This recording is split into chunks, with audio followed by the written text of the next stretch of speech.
Fala, palmeirense! Bem-vindo ao canal Diego Yuato Marada. É um prazer ter você aqui, ou pela primeira vez, ou voltando. E antes da gente falar de Palmeiras, que é o que esse canal fala todo dia, com um vídeo novo, todo dia falando de Palmeiras, vou pedir para você se inscrever, curtir, compartilhar e hypar esse vídeo, que é muito importante para a gente crescer. Somos um trabalho de cobertura independente de jornalismo, estamos tentando crescer, atrair patrocinadores, enfim. Contamos muito com a ajuda de vocês, que nesse momento, enquanto a gente não abrir aqui um grupo para membros, para apoiadores, é com o seu like que você nos ajuda, com o seu hype principalmente, com a sua inscrição, que é muito importante pra gente, com o sininho ativado, né? E quem tem que estar ativado é o Palmeiras para jogar esse jogo contra o Juventude. É engraçado, né? O Palmeiras vem de um clássico contra o São Paulo, né? Que foi brigado, foi sofrido, foi emocionalmente muito desgastante, e agora vai jogar contra o Juventude, e aí, pô, em outros tempos podia pensar, pô, pode amolecer, né? Se fosse o campeonato de antigamente, com final, semifinal, aqueles grupos, sei que lá, mas pontos corridos, vale os mesmos 3 pontos, né? E assim, eu tô achando curioso o silêncio do Palmeiras com reclamação à marcação de jogos em datas FIFA, né?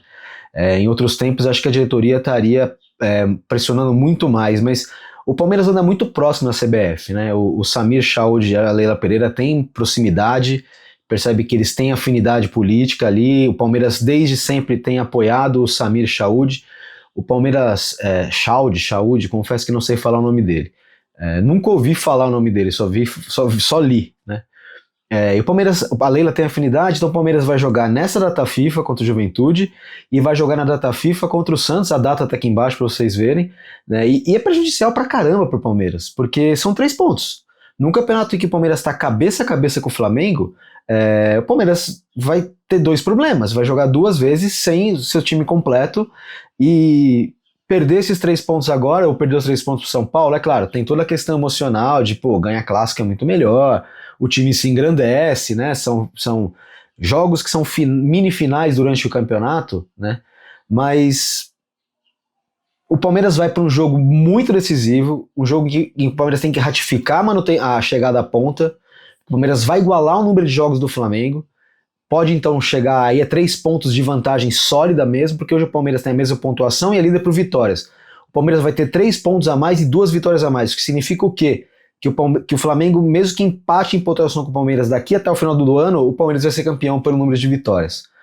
Então é um jogo decisivo, é um jogo que a torcida entendeu que é decisivo, por conta de todos esses ataques de parte principalmente parte de influenciadores, né, mas de algumas pessoas, alguns jornalistas também, com declarações muito irresponsáveis. O palmeirense se uniu, e aí aquela coisa que a gente sempre fala, né, quando o palmeirense se une em torno de uma mesmo objetivo, de uma mesma conquista, é difícil você aplacar esse ânimo do palmeirense. O palmeirense está unido, e ao contrário de alguns clubes, o palmeirense não é um bando, o palmeirense é uma família, é a família Palmeiras. E fala se isso não acontece com você. Você chega num local, tem um monte de gente, tem alguém com a camisa do Palmeiras, você não conhece ninguém, automaticamente você já vai trocar uma ideia com a pessoa porque tá com a camisa do Palmeiras.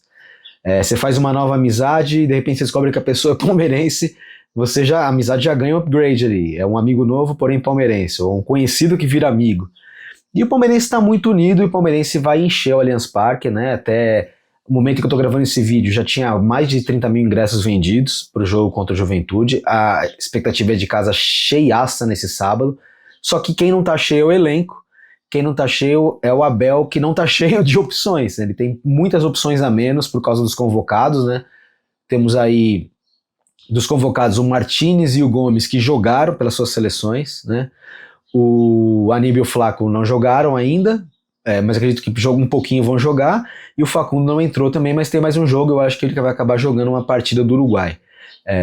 Os brasileiros não foram convocados, os selecionáveis aí talvez fosse o Andrés, né, que seria um selecionável, o Everton, mas então não tem brasileiros convocados, mas teve os gringos, então não muda nada para o Palmeiras, pelo contrário, piora, porque são várias seleções diferentes convocando, e por exemplo o Gomes é uma perda considerável, né? O Palmeiras não vai ter o Gomes, ele está vivendo uma grande fase, e o Palmeiras não vai tê-lo contra o Juventude e possivelmente contra o Bragantino também. Estou deixando aqui a data dos próximos jogos do Palmeiras para vocês verem.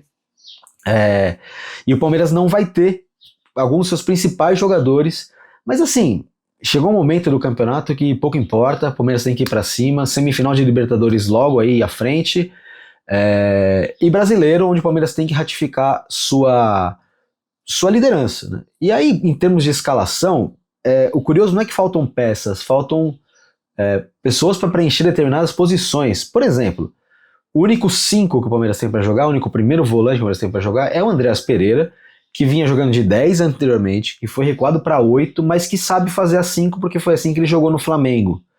E ele de 5 no Flamengo traz lembranças ruins para ele, mas por palmeirense traz lembranças boas. Mas sacanagem à parte, o fato é que ele como 5 vai muito bem também. Então escalá-lo como 5 me parece uma certeza, né?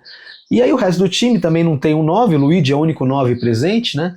Então eu acredito aqui, fiz um exercício mental para saber qual seria o Palmeiras, e aí vamos ver se vocês concordam. Vou pedir para o nosso diretor deixar aqui a escalação, mas com o que tem em casa, o que dá para fazer, considerando que o Kelvin é dúvida, porque ele tem treinado separado os jogadores no núcleo de saúde e performance, não se sabe muito bem o que é esse trauma dele, não dá para saber o que é, e o Palmeiras não revela com detalhes, né?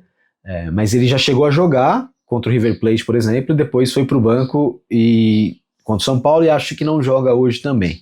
Mas o Palmeiras deve ir de Everton, Giai, aí o Bruno Fux, porque o Gomes está com a seleção, o Murilo que ficou e o Piquerez que não foi para a seleção do Uruguai. Aí no meio campo, o Andrés, que é o único 5, e aí vai ter que ser o Alan de 8, porque ele é o único dos que remanescentes ali que pode fazer a 8, né? Que não é o Coutinho da base, que deve ir para o jogo também.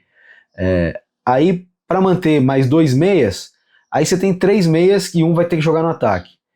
Eu entendo que vai ser Felipe Anderson e Maurício, ou Felipe Anderson e Veiga, e aí no ataque, Veiga e Luigi, ou Maurício e Luigi, não tem o que fazer. Esse time, 9 não tem nem o Thales, que era o 9 da base, foi vendido, nem esse jogador o Palmeiras tem. Então a situação do Palmeiras hoje é essa.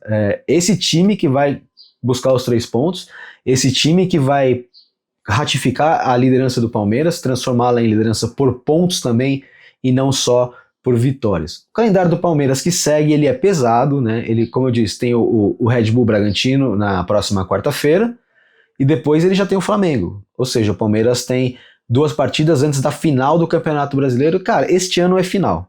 Porque é claro que não pode dar uma reviravolta, o Palmeiras... eu acho muito difícil que Palmeiras ou Flamengo façam como Botafogo e percam uma cacetada de pontos. Mas nem precisa ir tão longe, né? Porque hoje os dois estão tão próximos que basta perder 1, 2 ou 3 pontos que o outro já ultrapassa, né? Então eu creio que esses 2 clubes estão disputando o título. O Palmeiras perdeu para o Flamengo em casa na ida, então é mais um motivo para o Palmeiras ter que ganhar do Flamengo agora no Maracanã. Mas antes do Flamengo, tem Juventude e Red Bull Bragantino. Contra o Red Bull Bragantino, o Palmeiras também não deve ter o Gomes, não deve ter o Facundo, porque eles vão jogar aqui na América do Norte, se não me engano, e aí, por mais que seja mais perto do que vir da Ásia, ainda assim pode ser que eles não consigam reunir condições. Mas é isso, né? Como o Abel fala, não adianta reclamar, não adianta dar murro em ponta de faca, não adianta se queixar de calendário, porque é o que é. É o que é uma frase muito clássica do Abel, né? É o que é. Não, isso é o que é. E é o que é. E o Palmeiras tem que ir para cima, tem que procurar vitórias. São 2 jogos que o Palmeiras são vitórias palpáveis, factíveis, mesmo com desfalques. E o Palmeiras tem que ir para cima com esses 3 pontos. Eu não estarei nesse jogo, né? Então eu vou trazer. Não vamos ter react, mas vamos ter um vídeo sobre o jogo, análise sobre o jogo. E eu conto com a audiência de vocês também para essa análise. Eu estou indo visitar minha mãe no interior de São Paulo, faz tempo que eu não a vejo pessoalmente. Consegui uma brecha na agenda, estou indo visitá-la, mas acompanharei o Palmeiras, é claro, e vai ter vídeo aqui no domingo falando sobre a partida do Palmeiras contra o Juventude, beleza? Mais uma vez, muito obrigado por você ter chegado até aqui, muito obrigado por estar com a gente no canal. Estamos chegando em 12.500 inscritos. Queremos chegar em 15 mil até o final do ano. Eu acho que dá. O que você acha, diretor? Vamos fazer um selinho de 15 mil?